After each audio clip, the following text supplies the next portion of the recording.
حکیم اقبال مرحوم میرا شاگرد بھی ہے، مجھ سے اس نے تعلیم حاصل کی اور وہ اکثر اپنے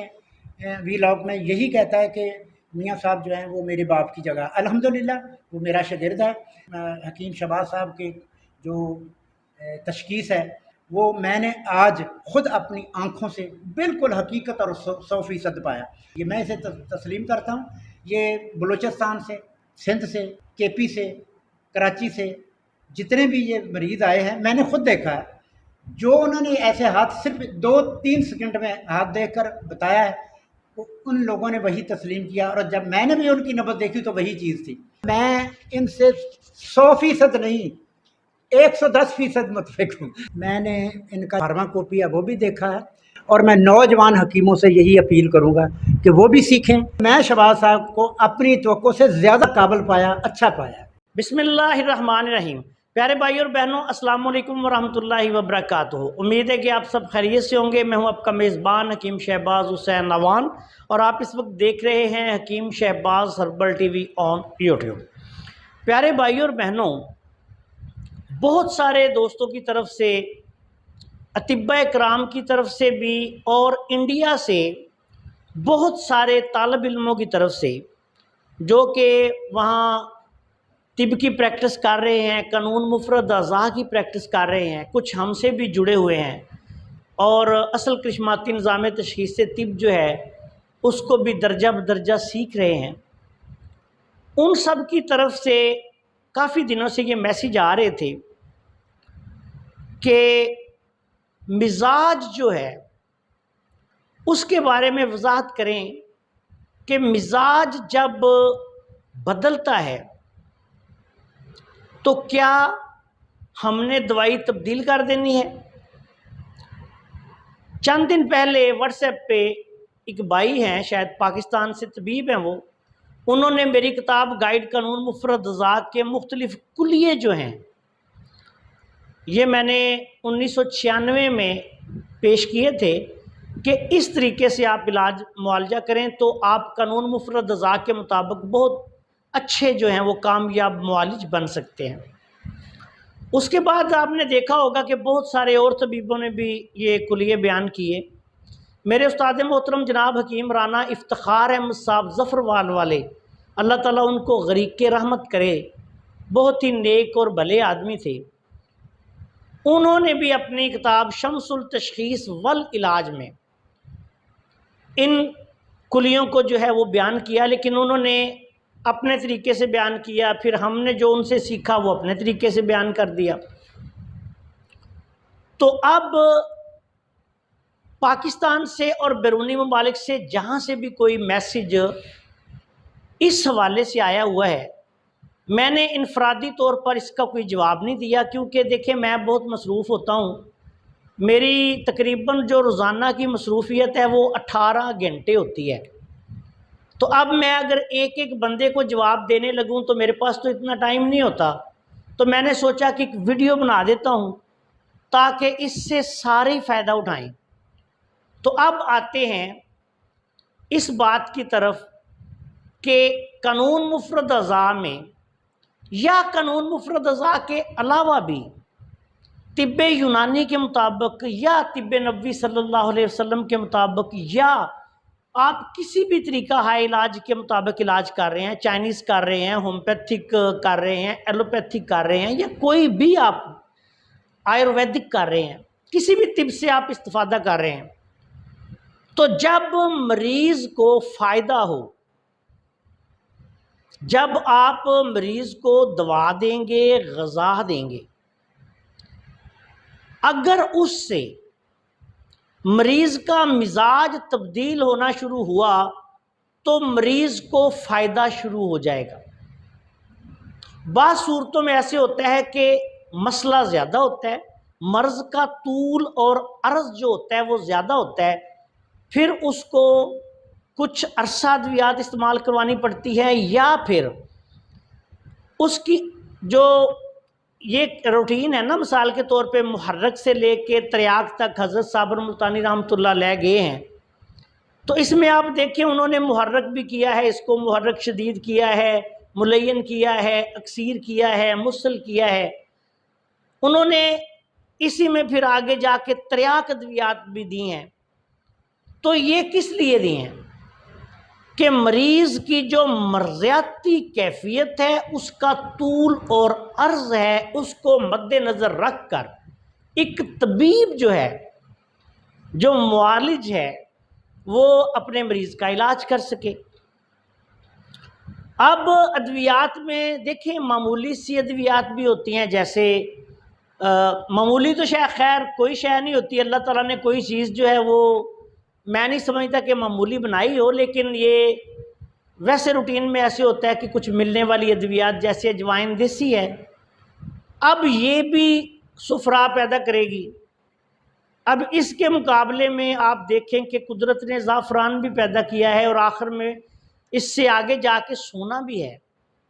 جو ہم روٹین میں جو صاحب استطاعت لوگ ہیں وہ استعمال کر سکتے ہیں. تو میرے پیارے بھائی اور بہنوں، اجوائن بھی سفرا پیدا کرے گی، زعفران بھی سفرا پیدا کرے گا، اور سونا جو ہے وہ بھی سفرا پیدا کرے گا. لیکن ایک بات ہے کہ جو کام اجوائن نہیں کر سکے گی وہ زعفران کرے گا، اور جو زعفران نہیں کر سکے گا وہ سونا کرے گا. یہ ایک میں مثال دے رہا ہوں. کیوں کہ جو مرض کا طول اور عرض ہوگا بالمزاج، اس کے مطابق اجوائن کی اگر ضرورت ہے، اگر اجوائن کا طول اور عرض جو ہے وہ اس کے افعال و اثرات کا اتنا ہے کہ مرض جو انسان کو کوئی بھی سوداوی مسئلہ ہے یا کوئی اور ہے، اگر وہ اس کے مطابق ہے تو اجوائن سے شفا ہو جائے گی اللہ کے فضل سے. لیکن اگر مرضیاتی کیفیت زیادہ ہے اور اجوائن جو ہے اس کے جو افعال و اثرات ہیں ان کی کیفیت اس کو کنٹرول نہیں کر سکتی، تو پھر آپ کو آگے زعفران کی طرف جانا پڑے گا. اسی طرح آگے آپ کو سونے کی طرف جانا پڑے گا. اب آتے ہیں اس بات کی طرف کہ دوستوں کا سوال آیا کہ کیا جب مزاج تبدیل ہو جاتا ہے، مثال کے طور پہ جو ہمارے تربیت یافتہ ہیں وہ دیکھتے ہیں، جن کو ہم بتدریج سمجھا رہے ہیں، پڑھا رہے ہیں. کل ایک پیارے بھائی لاہور میں میرے پاس آئے ہوئے تھے، فروخ آباد سے، حکیم انوار الحق صاحب. کل بھی ان سے تھوڑی نشست ہوئی، لیکن میں مصروف تھا لاہور میں بھی، شاہدرہ میں بھی، تو ان سے زیادہ تفصیلی بات تو نہیں ہو سکی. لیکن وہ اس ویڈیو کے ذریعے ذرا یہ بات سمجھ جائیں کہ اگر فرض کریں آپ کے پاس کوئی مریض آیا ہے، آپ نے اس کا ہاتھ دیکھا ہے، یا میں نے لیول 1 2 3 کے جس طرح درجات لیول 2 سکھایا ہے کہ بھئی آپ نے اس طرح دیکھ لیا ہے کہ یہ کنڈیشن یا یہ مزاج جو ہے یہ آپ کے مریض کا ہے. اب آپ نے اس میں دو چیزیں ذہن میں رکھنی ہیں. سب سے پہلے آپ یہ دیکھیں گے کہ اس کا سابقہ مزاج جو ہے وہ کیا تھا اور موجودہ مزاج کیا ہے. یہاں اس بات پہ بہت بڑے بڑے طبیب دھوکہ کھا جاتے ہیں، اور جو طالب علم، اور بالخصوص ایسے طب کے طالب علم جو صرف یوٹیوب سے سیکھ رہے ہوتے ہیں، ان بیچاروں کو کچھ سمجھ نہیں آتی ہم نے کیا کرنا ہے. جب آپ کے پاس مریض آتا ہے تو آپ سب سے پہلے دیکھیں گے کہ اس کا موجودہ مزاج کیا ہے. اس کے بعد آپ دیکھیں گے کہ اس کا سابقہ مزاج کیا ہے. میرے پاس مریض آتے ہیں، دیکھتا ہوں میں، فرض کریں کہ اس بندے کا موجودہ مزاج یہ ہے، سابقہ مزاج یہ ہے، تو اس سے یہ آپ نے پوچھنا ہے کہ بھئی آپ ان دنوں کوئی ادویات استعمال کر رہے ہیں یا کوئی یہ غذائیں جو آپ کو موجودہ مزاج نظر آئے گا وہ آپ بتائیں گے کہ آپ کو یہ مزاج کی آپ غذائیں یا دوائیں کھا رہے ہیں. اکثر لوگ آپ کے پاس جب آتے ہیں تو وہ آپ کے پاس آنے سے پہلے کہیں اور کہیں نہ کہیں سے علاج کروا رہے ہوتے ہیں. کئی ایسے لوگ ہوتے ہیں کہ وہ سیدھے آپ کے پاس آ جاتے ہیں، لیکن کئی ایسے بھی ہوتے ہیں کہ جو بہت عرصہ کسی اور طبیب کے زیر علاج رہ کے آتے ہیں. اب جب ان کا وہ مزاج اس وقت مثال کے طور پہ اعصابی تھا جب وہ کسی طبیب کے پاس گئے، تو جب آپ کے پاس آئیں گے تو آپ کے پاس آئے، آپ نے دیکھا کہ مزاج تو عضلاتی ہے. تو اب آپ نے کیا کرنا ہے، درست تشخیص کر کے، اگر وہ دو چیزیں ہوتی ہیں،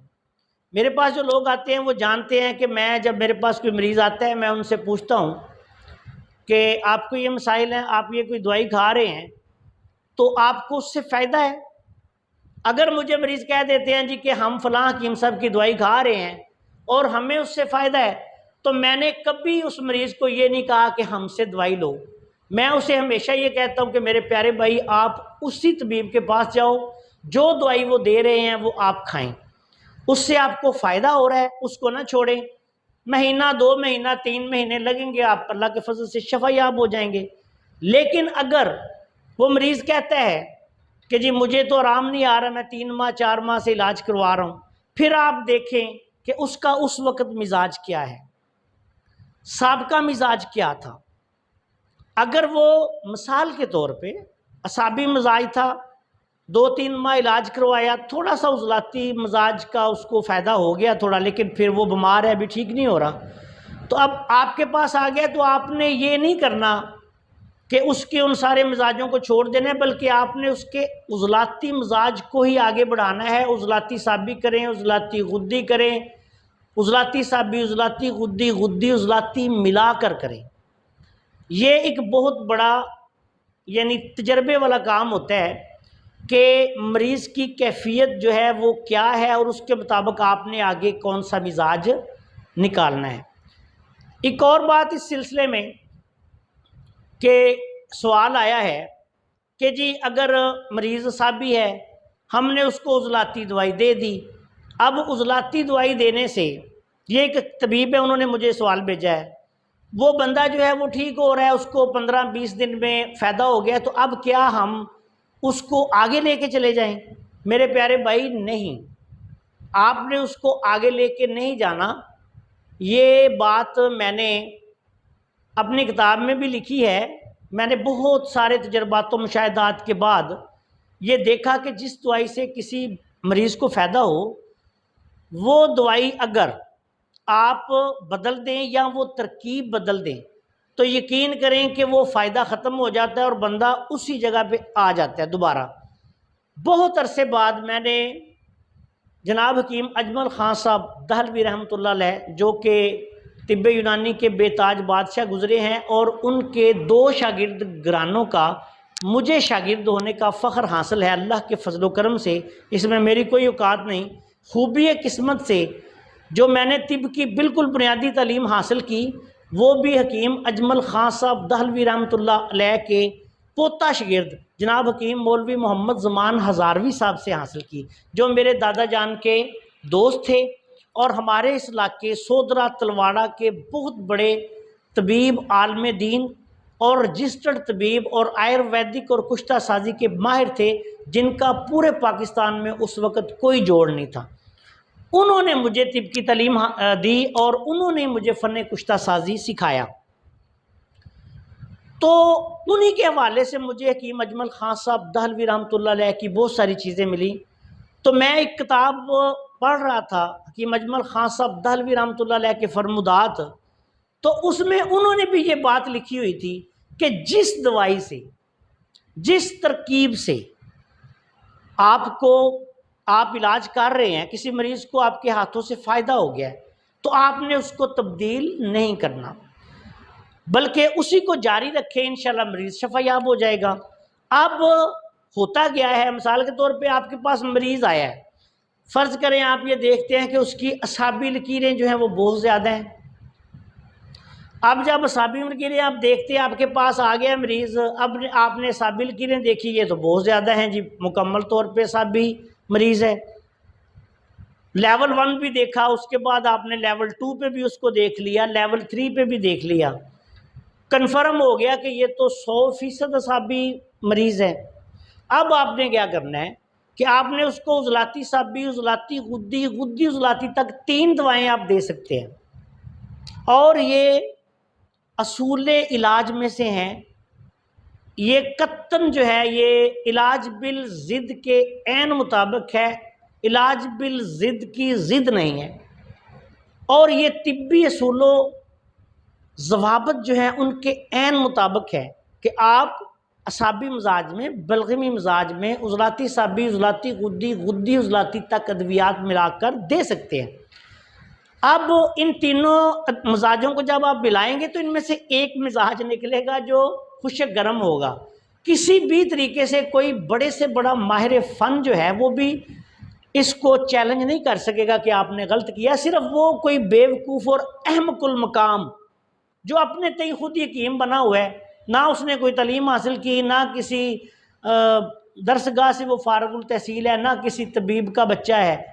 اپنے طور پہ یوٹیوبر بننے کے لیے، یوٹیوب سے آمدنی حاصل کرنے کے لیے، پیشے کے اعتبار سے وہ مولوی بھی ہو سکتا ہے، پیشے کے اعتبار سے وہ کرانے کی دکان والا بھی ہو سکتا ہے، پیشے کے اعتبار سے وہ گدھے چرانے والا بھی ہو سکتا ہے، پیشے کے اعتبار سے وہ موچی بھی ہو سکتا ہے۔ تو ایسے لوگ جو ہوتے ہیں جن کو کچھ پتہ نہیں ہوتا وہ تو ادھر ادھر کی ہانک دیتے ہیں، لیکن جو صاحب علم و فن لوگ ہوتے ہیں وہ دیکھ لیتے ہیں کہ جب 2 3 4 کو ملائیں گے تو ایک چیز بنے گی اور وہ 3 نمبر ہوگا، اور 3 نمبر جو ہے یہ اصولی علاج ہے ہر حوالے سے، میڈیکل سائنس کے حوالے سے دیکھ لیں گے، طب کے حوالے سے دیکھیں گے، آیوروید کے حوالے سے دیکھیں گے، طب یونانی کے حوالے سے دیکھیں گے، قانون مفرد اعضاء کے حوالے سے دیکھیں گے، لیکن دیکھنے کے لیے بصیرت کی آنکھ چاہیے۔ اب آپ نے کیا کرنا ہے کہ اس کو تبدیل نہیں کر دینا، اسی کو آگے بڑھاتے جانا ہے۔ جب آپ دیکھیں گے کہ عضلاتی لکیریں بالکل اپنی مکمل کیفیت میں آپ کے سامنے آ گئی ہیں، آپ کو نظر آ رہی ہیں کہ مزاج جو ہے وہ 100% عضلاتی ہو گیا ہے، تو آپ نے اس کو تبدیل نہیں کرنا۔ بتدریج جیسے جیسے مریض کو بعض اوقات فائدہ تھوڑا ہوتا ہے، بعض اوقات زیادہ ہو رہا ہوتا ہے، جیسے جیسے مرض ٹھیک ہوتا جائے گا اللہ کے فضل و کرم سے مزاج تو فوری تبدیل ہونا شروع ہو جاتا ہے، جیسے جیسے مزاج تبدیل ہوتا ہے ویسے ویسے مریض کو فائدہ ہوتا ہے۔ اب آپ نے یہ نہیں کرنا کہ اعصابی لکیریں نظر آ گئی ہیں تو فوری طور پہ عضلاتی لکیریں جب پیدا کر دیں، جب عضلاتی لکیریں پیدا ہوں گی تو سوچا اب اس کو چھوڑو آگے غدی لکیریں کر دیں۔ آپ نے ایسا نہیں کرنا، اسی کو آگے بڑھانا ہے۔ دوسری بات کہ مریض آپ کے پاس فرض کریں کوئی آ گیا، اب وہ مریض جو ہے وہ پہلے اعصابی مزاج کیا ہے، اب کسی طبیب کے پاس گیا ہے تو اس سے کوئی اس نے 1 2 3 ماہ علاج کروایا، اس نے عضلاتی مزاج کی دوائیں دی ہیں، اس میں کچھ صداع پیدا ہو گیا ہے، تو اب آپ نے یہ نہیں کرنا کہ اس کے صداع کو ختم کرنے کے پیچھے پڑ جائیں، آپ نے اچھی طرح دیکھ بھالنے کے بعد تشخیص مکمل کر کے سابقہ مزاج کو دیکھیں، موجودہ مزاج کو دیکھیں، پھر اسی کو آگے بڑھا دیں۔ مثال کے طور پہ اعصابی مزاج کا مریض تھا، آپ کسی طبیب کے پاس گیا، اس نے اس کو عضلاتی اعصابی دے دی، کچھ صداع کچا پیدا ہوا، لیکن اس کو تو کچے کی نہیں پکے صداع کی بھی ضرورت ہے، اور مکمل طور پہ جسم میں خشکی گرمی کی کیفیت کی ضرورت ہے۔ تو اب آپ نے ایسے کرنا ہے کہ اس کو خشک گرم مزاج کی ادویات ہی استعمال کروانی ہے، 2 ملین 4 ملین تریاکے تبخیر دے لیں، 2 3 4 دے لیں، یا جوارش جالیڈوس دے لیں، یا کوئی ایسا مرکب دے دیں جس کا مجموعی مزاج 3 نمبر یا خشک گرم عضلاتی غدی ہو، تو اللہ کے فضل و کرم سے اس کے تمام مسائل ٹھیک ہو جائیں گے۔ اب یہی آپ نے ترتیب، یہی قاعدہ، یہی لیا آپ نے ہر مرض پہ اور ہر علامت پہ آپ نے رکھنا ہے، اور اسی کے مطابق غذا تجویز کرنی ہے، اور اسی کے مطابق مریض کا علاج کرنا ہے، اور اسی کے مطابق آپ نے ادویات کی سلیکشن کرنی ہے کہ اس مریض کو میں نے کون سی دوائی دینی ہے، ملین دینی ہے، اکسیرات دینی ہے، تریاک دینے ہیں، مسل دینا ہے، یا پھر ان میں سے مرکبات دینے ہیں، یا پھر مقویات کا استعمال کرنا ہے۔ مجھے امید ہے کہ جو میرے پیارے بھائی شاگرد دوست انڈیا سے، دوسرے ممالک سے، پاکستان سے یہ میسج کر رہے تھے ان کو اس بات کی سمجھ آ گئی ہوگی، لیکن اگر آپ کو ایک دفعہ میں سمجھ نہ آئے تو میری اس ویڈیو کو بار بار دیکھیں، بار بار سنیں اور سمجھیں، اور اگر آپ کے پاس میری کتاب گائیڈ قانون مفرد اعضاء اگر موجود ہے تو اس کا بار بار مطالعہ کریں، بالخصوص ان کے جو کلیات والے